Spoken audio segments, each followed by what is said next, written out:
ang buhat sa kaluwasan sama pananglit sa pagsangyaw, sa mga balita, sa pag-ayos sa masakiton o kapaghiling sa mga yawa. Iya buhat ni Kristo apan nanginahanglan siya kaabag diya sa iyang buhat sa kaluwasan o kayong padayon sa mga tao. Busan pili siya mga tinunan o diya sa mga tinunan naghimong iyang ipadala. Ang ipadala mo apostoles. Ang tawag sa mga tinunan na ipadala, the one was being sent mo ang apostol. So nahimo silang misyonary ni Kristo aron pagpadayon sa buhat niya sa pagpangluwas. Muni ang iyang gitawag, gitigom niya ang iyang matinunan o ipala sa tinagurha.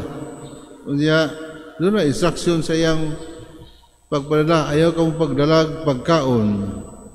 Ayaw sa upuntil o kwarta o bisan unsa, gawas lamang sa sungkod.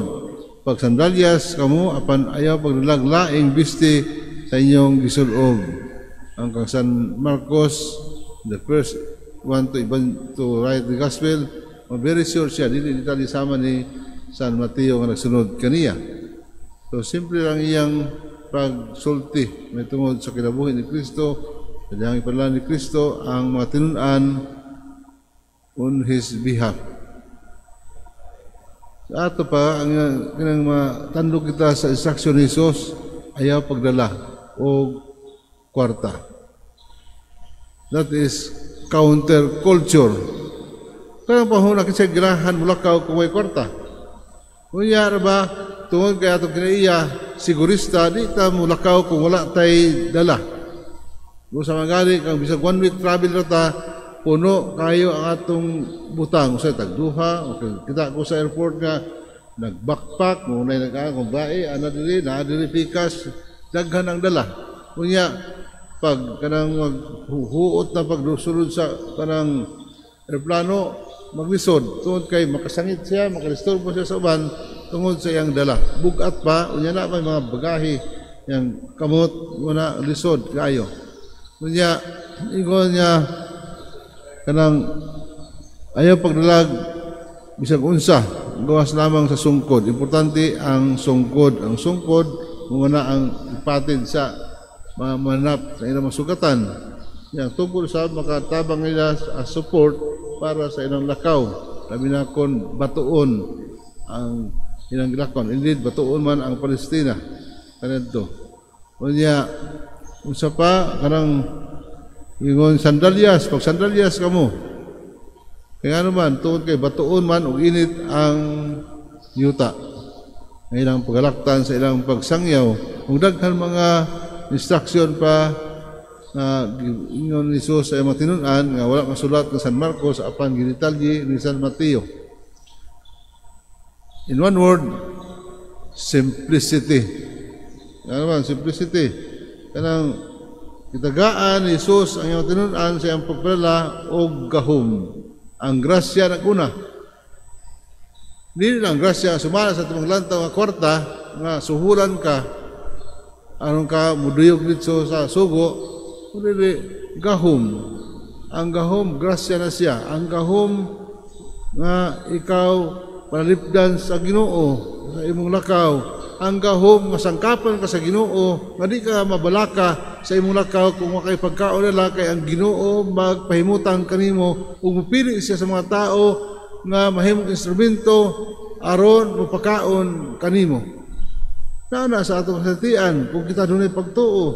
Kunya ipadala sila ni Jesus aron pagpadayon sa iyang sugdan nga buhat sa kaluwasan. Kanang in this gospel the message of the Lord is to travel light in the journey of life. Kaya kasagari ka na ito, bugat na ito ipasan nga nagtuo man nga settlers ta sa kalibutan, dili ta settlers peregrinos kita. Peregrinos from the Latin word for pilgrim or travelers. Peregrinos, pilgrims of hope kita. Sa ulog nato karon ning tuiga, mga peregrinos kita, mga travelers o kana mga pilgrims kitang tanan. Di man ni ato tinuod niya puy-an lumalabay lamang kita ng kalibutan usa ayaw pabugat sa iyong kagalingon kaya ang pabugat sa iyong kagalingon makomplikar kini o niya simple ang kinabuhi but we make it complicated muna bugat ang atong problema nga matong tanawon sa atong kinabuhi we spend beyond our means muna ang sweldo in this amount pero daghan atong utang nga dili maigo ang sweldo ibayad sa utang mura kag nagbato sa imong ulo wala matag buwan katapusan sa buwan maglabad ang atong ulo tog daghan tay giatiman daghan tay gipanghuna unsa ang bayad asa ta mangita og bayad tungod kay that is beyond our income beyond our means so muna ang nakapabugat sa tao unya kanang sa kinabuhi sa paglakat sa kalibutan ang nahimong babag sa sugo sa Dios kanato pagpadayon sa misyon mo ang desire for wealth desire for recognition desire for wealth gusto tang madato unang ato tumong gusto tang makwartahan kay kuno na tay kwarta mapalit mo ang tanan nimong gusto o mahimo nimong tanan because of money. Unya, ang desire for recognition, gusto ta maila sa tanan, at yung sikat, o mailhan sa tanan, muna nga ikaw ang sentro, di ang Ginoo, ikaw na ang sentro, o ang atong personal pride. Ato garbo, kung natanining mo ang salapi, daghan, nataning sikat, garbo na ang mupuli, unya, dili naman si Kristo mo sentro. Ang atong galingon na ang sentro mo ni ang babag sa atong paglakaw paingon biyahe ngadto sa Ginoo ngadto sa kaluwasan.